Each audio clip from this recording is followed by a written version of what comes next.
Hello, my dear students. Today I am going to teach nodal analysis. This is your fifth lecture, and as per lecture plan, this is your fourth lecture.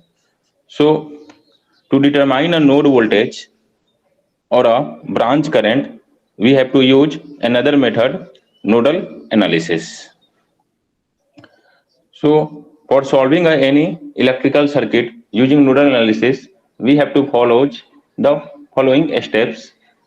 So, अगर कोई भी आपका electrical network है या circuit है, अगर हमसे पूछा जाए कि ब्रांच करंट फाइंड आउट कीजिए या नोड वोल्टेज फाइंड आउट कीजिए, तो हम नोडल एनालिसिस से किस तरीके से सॉल्व करेंगे। तो हमारा स्टेप नंबर जो 1 होगा, उसमें सबसे पहले हम क्या करेंगे कि रेफरेंस नोड को सिलेक्ट करेंगे। रेफरेंस नोड, जैसा कि मैंने आपको प्रीवियस क्लास में बताया था कि आपका जो भी नोड ग्राउंड पोटेंशियल पे होता है या किसी भी नोड को जहां पे मैक्सिमम आपके मैक्सिमम ब्रांच आके मिलते हो, मैक्सिमम एलिमेंट कनेक्ट होते हैं, उसको आप ग्राउंड पोटेंशियल पे ले सकते हैं। After selecting a reference node और generally we call a datum node, हम सेकेंड स्टेप में नोड को आइडेंटिफाई करेंगे। नोड को आइडेंटिफाई करने के बाद थर्ड स्टेप में हम हर एक नोड पे करंट को एज्यूम करेंगे। नोड से कनेक्टेड जो भी ब्रांच होंगे, स्टेप 3 में नोड से कनेक्टेड जो भी ब्रांच होंगे उसमें हम करंट एज्यूम करेंगे, और करंट का डायरेक्शन हमारा कुछ भी हो सकता है। नोड पे इनकमिंग भी हो सकते हैं और नोड से आउटगोइंग भी हो सकते हैं। स्टेप 4 में हमें क्या करना है कि हर एक नोड पे आपको केसीएल अप्लाई करना है। तो नोडल एनालिसिस में हम ये देखेंगे कि जितने नंबर ऑफ आपके नोड होंगे, नोडल इक्वेशन आपके n-1 हो जाएंगे, क्योंकि रेफरेंस नोड भी आपका प्रिंसिपल नोड में आता है, जंक्शन में आता है। तो मान लो कि आपके टोटल नंबर ऑफ नोड 3 हुए हैं, तो आप इक्वेशन 3 के लिए नहीं लिखोगे, सिर्फ 2 के लिए लिखोगे। 3 - 1 = 2। तो 2 नोड के लिए आप इक्वेशन लिखोगे, क्योंकि जो आपका रेफरेंस नोड होता है उसका पोटेंशियल आपको ऑलरेडी नोन है 0 वोल्ट। तो इसके लिए आपको पोटेंशियल या वोल्टेज फाइंड आउट करने की जरूरत नहीं है। इसलिए नोडल में हमेशा आपका जो नोडल इक्वेशन बनता है n-1 बनता है।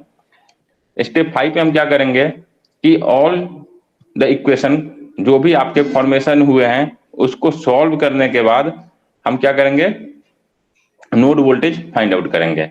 और लास्ट आपका जो स्टेप 6 है उसमें हम नोड वोल्टेज को पुट करेंगे जो भी आपने नोडल इक्वेशन लिखा है, और इस तरीके से हम ब्रांच करंट को फाइंड आउट कर सकते हैं। अब हम आते हैं न्यूमेरिकल पे। ये आपका सर्किट गिवन है और पूछा जा रहा है आपसे कि यूजिंग नोड एनालिसिस आपका क्या करना है, 10 ओम रेजिस्टेंस में करंट फाइंड आउट करना है। तो सबसे पहले आपका स्टेप ये होगा कि रेफरेंस नोड को सिलेक्ट करो। यहाँ पे तो 0 वोल्ट आपका रेफरेंस नोड यहाँ पे गिवन है, मार्क किया हुआ है। अगर नहीं भी यहाँ पे गिवन होता तो आप इस नोड को क्या करते हैं, रेफरेंस नोड पे सिलेक्ट कर लेते हैं, क्योंकि यहाँ पे मैक्सिमम आपके एलिमेंट कनेक्ट हुए हैं इस नोड पे। तो ये आपका 0 वोल्ट पे हो गया। ये आपका नोड यहाँ पे 1, ये भी यहाँ पे एक नोड हुआ। सेकेंड आपका नोड जहाँ पे आपके 3 या 3 से ज्यादा एलिमेंट कनेक्ट हों, डेट मीन्स प्रिंसिपल नोड और जंक्शन को ही हमें नोडल एनालिसिस में एज ए नोड सिलेक्ट करना है। तो एक नोड आपका ये हुआ, तो यहाँ पे हमने वोल्टेज एज्यूम कर लिया V1, और दूसरा नोड आपका ये हुआ तो यहाँ पे हमने वोल्टेज एज्यूम कर लिया V2। तो टोटल नंबर ऑफ नोड आपके कितने हुए, 1, 2 एंड 3। लेकिन हमें नोडल इक्वेशन किसके लिए लिखना होगा, सिर्फ V1 नोड पे एंड V2 नोड पे, डेट मीन्स नोड 1 और 2 पे, क्योंकि इसका पोटेंशियल हमें क्या है यहाँ पे नोन है। तो इसके लिए हमें नोड वोल्टेज फाइंड आउट नहीं करना है। तो n-1 that means 2 nodal equation होंगे। तो अगर हम स्टेप को फॉलो करें तो हम क्या करेंगे, इस नोड पे जो भी एलिमेंट कनेक्टेड है, जो भी ब्रांच कनेक्टेड है, उसमें हम करंट एज्यूम कर लेंगे। Either incoming to the node होगा या आउटगोइंग टू द नोड होगा। तो हमने एज्यूम किया कि इस 25 वोल्ट बैटरी से, वोल्टेज सोर्स से करंट I1 ओरिजिनेट हो रही है, और ये करंट 2 पार्ट में डिवाइड हो जा रही है। कुछ करंट आपकी 2 ओम रेजिस्टेंस में चली जा रही है और कुछ करंट आपकी 10 ओम रेजिस्टेंस में चली जा रही है। तो I1 आपका I2 एंड I3 में ब्रेक हो गया। दैट मींस V1 नोड से आपका I2 एंड I3 आउटवर्ड है और I1 क्या है, इनवर्ड है। सिमिलरली अगर मैं V2 नोड पे देखूं तो इनकमिंग करंट क्या है, I3 है, और आउटगोइंग करंट हमने एज्यूम कर लिया I4 एंड I5। तो अब आपको क्या करना है, एज पर स्टेप जो हमने डिस्कस किया कि केसीएल अप्लाई करना है इन दोनों नोड पे, नोड 1 एंड नोड 2 पे, नोड 1 एंड नोड 2 पे केसीएल अप्लाई करना है। तो एज पर केसीएल हम यहाँ पे देखेंगे, नोड 1 पे अगर हम केसीएल अप्लाई करें, incoming current equal to outgoing current कर लें तो I1 equal to I2 plus I3, that means I1 minus I3 equal to 0। अब करंट यहाँ पे I1 क्या होगी, तो I1 करंट क्या होगी, यहाँ पे आपका I1 करंट देखोगे तो इस ब्रांच में आपकी I1 करंट फ्लो हो रही है, और करंट क्या होती है, potential difference divided by resistance. तो 25 वोल्ट और V1 यहाँ पे जो वोल्टेज है, इन दोनों का डिफरेंस ही आपका डिवाइडेड बाई 5 ओम रेजिस्टेंस आपका करंट देगा। तो अब 25 वोल्ट को हम प्लस साइन के साथ लिखें या माइनस साइन के साथ, तो यहाँ पे हम देखते हैं कि जो I1 करंट है आपका इस वोल्टेज सोर्स से low potential to high potential पे जा रही है। दैट मीन्स यहाँ पे voltage negative to positive pay हम जा रहे हैं, दैट मीन्स हमारा वोल्टेज का राइज हो रहा है। तो 25 माइनस V1 डिवाइडेड बाई 5 लिखेंगे। अब हम आते हैं I2 करंट को हम क्या लिखें, तो I2 करंट अगेन आपका देखो V1 नोड से इस जीरो पोटेंशियल पे आ रही है, तो इन दोनों का जो डिफरेंस होगा V1 माइनस 0 या V1 बाई 2 आपका सीधे आपका करंट हो जाएगा, I equal to V by R। अब I3 करंट का मैग्नीट्यूड हम क्या लिखें, तो I3 करंट आपका कहां से कहां जा रहा है, इस V1 नोड से V2 नोड पे जा रहा है। तो इन दोनों नोड का potential difference divided by resistance आपका I3 करंट हो जाएगा। इसको हम क्या करेंगे, 5, 2 और 10 का एलसीएम लेंगे, इसको सॉल्व करेंगे, सिंप्लीफाई करने के बाद आपको इक्वेशन नंबर 1 मिलेगा। सिमिलरली हम क्या करेंगे, अब नोड 2 पे केसीएल अप्लाई करेंगे, तो यहाँ पे I3 equal to I4 plus I5, incoming current equal to outgoing current कर लेंगे। यहाँ पे भी अगेन I4 और I5 को लेफ्ट हैंड साइड में लेके आएंगे तो आपको ये इक्वेशन मिलेगा।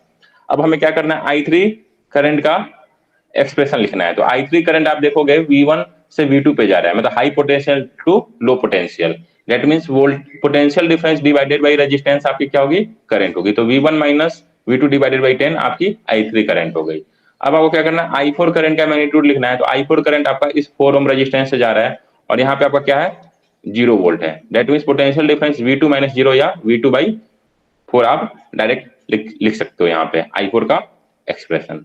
अब हम बात करें I5 करंट का एक्सप्रेशन क्या होगा, तो I5 करंट को आप देखोगे अब V2 नोड से इस तरीके से आपका करंट I5 का फ्लो हो रहा है। तो हम यहाँ पे देखेंगे इस 15 वोल्ट वोल्टेज सोर्स में आपका current I5 low potential to high potential पे जा रहा है, दैट मींस हमें वोल्टेज का राइज हो रहा है।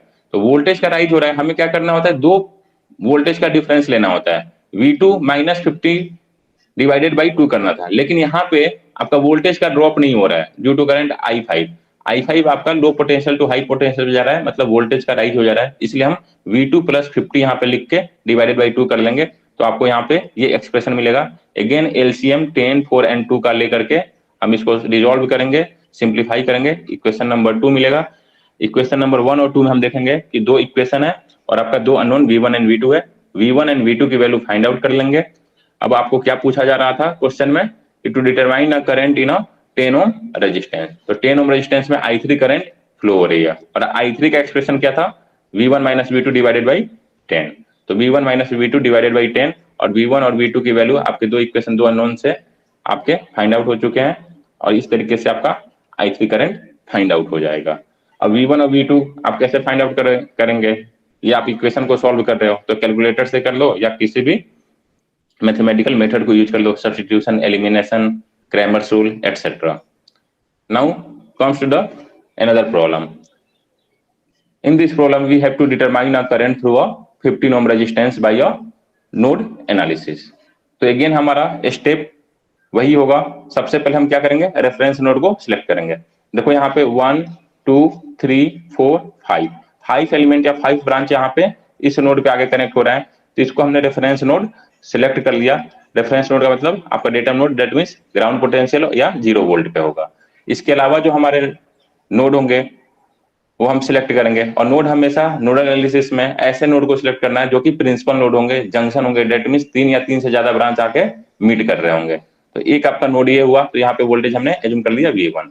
दूसरा नोड देखो, ये कॉमन नोड है, ये आपका नोड क्या हो गया, पूरा V2 हो गया। ये नोड आपका सेम नोड है, क्योंकि यहाँ पे कोई वोल्टेज ड्रॉप नहीं हो रहा है, सेम पोटेंशियल पे ये नोड है, तो ये आपका V2 नोड हो गया। तो total number of node 1 2 and 3, तो 3 आपके नोड हुए हैं। तो नोडल इक्वेशन कितना लिखोगे, n-1, that means 3 - 1 equal to 2, क्योंकि नोडल एनालिसिस में हम सबसे पहले हमारा प्राइमरी ऑब्जेक्टिव होता है नोड वोल्टेज फाइंड आउट करना, और नोड वोल्टेज हमें केवल V1 एंड V2 के लिए फाइंड आउट करना है, क्योंकि आपका डेटम का पोटेंशियल पता है, इसलिए आपका हमेशा इक्वेशन एक कम बनेगा। ठीक है, अब हमें क्या करना था नेक्स्ट स्टेप में, हमें करंट एज्यूम करना होता है। जो भी आपके नोड होते हैं उस नोड पे जो भी आपके ब्रांच कनेक्ट होते हैं उस ब्रांच में करंट आपका एज्यूम करना होता है, या तो ब्रांच करंट नोड पे एंटर करेगा या नोड से लीव करेगा, इस तरीके से। तो हम देखते हैं कि हमने जो करंट का डायरेक्शन एज्यूम किया है, यहाँ पे 10 वोल्ट बैटरी से करंट निकल रही है I1 जो कि नोड पे एंटर कर रही है, और I2 and I3 current leave कर रही है। अगेन हम नोड 2 पे देखें तो I3 करंट लीव कर रही है एंड I3 करंट एंटर कर रही है एंड I4 करंट लीव कर रही है। अगेन 1/3 एम्पियर करंट सोर्स जो लगा हुआ है, ये भी करंट इसी नोड से क्या हो रही है, लीव कर रही है। और ये 18 वोल्ट का जो वोल्टेज सोर्स है, इससे जो करंट है I5 वो इस नोड पे, क्योंकि ये V2 नोड है तो ये भी आपका V2 ही नोड है, इस नोड पे ये भी एंटर हो रही है, ये कॉमन नोड है। तो ये देखेंगे हम यहाँ पे V2 नोड पे I3 and I5 current enter कर रही है and I4 and 1/3 ampere current source क्या हो रही है, लीव कर रही है। तो हम क्या करेंगे, सबसे पहले नोड 1 पे हम KCL अप्लाई कर लेते हैं। Incoming current equal to outgoing current, that means I1 equal to I2 plus I3, और इसको हम रिजॉल्व करें तो I1 minus I2 minus I3 equal to 0। अब हम I1 करंट के लिए एक्सप्रेशन क्या लिखें, तो करंट क्या होता है, potential difference divided by resistance. तो I1 करंट का डायरेक्शन इस तरीके से है, तो 10 माइनस V1 डिवाइडेड बाई 2 आपका I1 करंट की वैल्यू हुई। 10 हमने पॉजिटिव क्यों लिया, क्योंकि I1 करंट के डायरेक्शन में आपका यहाँ पे वोल्टेज राइज हो रहा है। अब I2 की बात करें तो V1 माइनस 0 डिवाइडेड बाई आपका 10। सिर्फ आपको I2 का एक्सप्रेशन यहाँ पे पुट कर लेना है, यहाँ पे माइनस साइन है तो यहाँ पे माइनस साइन आया। अगेन I3 का एक्सप्रेशन आपको पुट करना है। I3 आपका क्या हो जाएगा, potential difference divided by resistance. ठीक है, तो V1 minus V2 divided by 5। अब 2 10 एंड 5 का एलसीएम लेंगे, एलसीएम लेने के बाद इक्वेशन को सिंप्लीफाई कर लेंगे तो आपको इक्वेशन नंबर 1 मिलेगा। अब नोड 2 पे आते हैं। नोड 2 पे आपका इनकमिंग करंट है I3 plus I3 and I5, तो I3 plus I5 equal to outgoing current आपकी क्या है, जो करंट लीव कर रही है I4 प्लस 1/3। अब इस इक्वेशन को हम रिजॉल्व करेंगे तो I3 minus I4 minus 1/3 plus I5 equal to 0। अब I3 का एक्सप्रेशन क्या होगा, I3 का expression V1 minus V2 divided by 5, जैसे कि आपने पहले देखा था। I4 का एक्सप्रेशन आपका क्या होगा, I4 का expression again potential difference divided by resistance आपकी करंट होती है, तो V2 माइनस 0, या आप बोल सकते हो V2 डिवाइडेड बाई 15। नेक्स्ट हम आते हैं, आपका 1/3 है तो यहाँ की ये वैल्यू हम यहाँ पे डायरेक्ट लिख लेंगे। अब I5 का एक्सप्रेशन आपका क्या होगा, I5 का एक्सप्रेशन हम देखेंगे, I5 आपका 18 वोल्ट वोल्टेज सोर्स से क्या कर रहा है, नोड 2 पे लीव कर रहा है, तो मतलब 18 वोल्ट और V2 का हमें डिफरेंस डिवाइडेड बाई रेजिस्टेंस लेना है। यहाँ पे हम देखेंगे कि 18 वोल्ट की वैल्यू हम पॉजिटिव ले या नेगेटिव लें, तो अगर हम करंट के डायरेक्शन के अकॉर्डिंग चलें, I5 आपका नेगेटिव से पॉजिटिव पे जा रहा है, मतलब पोटेंशियल हाई हो रहा है, पोटेंशियल राइज हो रहा है, तो 18 माइनस V2 डिवाइडेड बाई 3 यहाँ पे लिख लेंगे।